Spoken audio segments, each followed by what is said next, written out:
സംസ്ഥാനത്ത് ഭക്ഷ്യസുരക്ഷാ നിയമം നടപ്പാക്കുമ്പോൾ നിലവിലുള്ള റേഷൻ സമ്പ്രദായത്തിൽ മാറ്റമുണ്ടാകില്ലെന്ന് മന്ത്രി അനൂപ് ജേക്കബ്. APL വിഭാഗത്തിന് വിതരണം ചെയ്യുന്ന റേഷനിൽ 2 കിലോ കുറവുണ്ടാകും. ഇത് പരിഹരിക്കാൻ കൂടുതൽ ഭക്ഷ്യധാന്യം കേന്ദ്ര സർക്കാരിനോട് ആവശ്യപ്പെട്ടിട്ടുണ്ടെന്നും അനൂപ് ജേക്കബ് പറഞ്ഞു. പുതിയ റേഷൻ കാർഡുകൾ വിതരണം ചെയ്യാനുള്ള നടപടികൾ ആരംഭിച്ചു കഴിഞ്ഞതായും അനൂപ് ജേക്കബ് അറിയിച്ചു.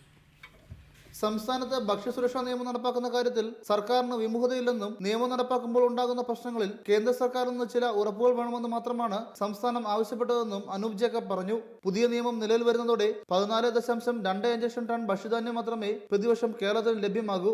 നിലവിൽ 16.32 ലക്ഷം ടൺ കിട്ടിയിരുന്ന സ്ഥാനത്താണ് കേരളത്തിനുള്ള അരി വിഹിതം കുറയുന്നത്.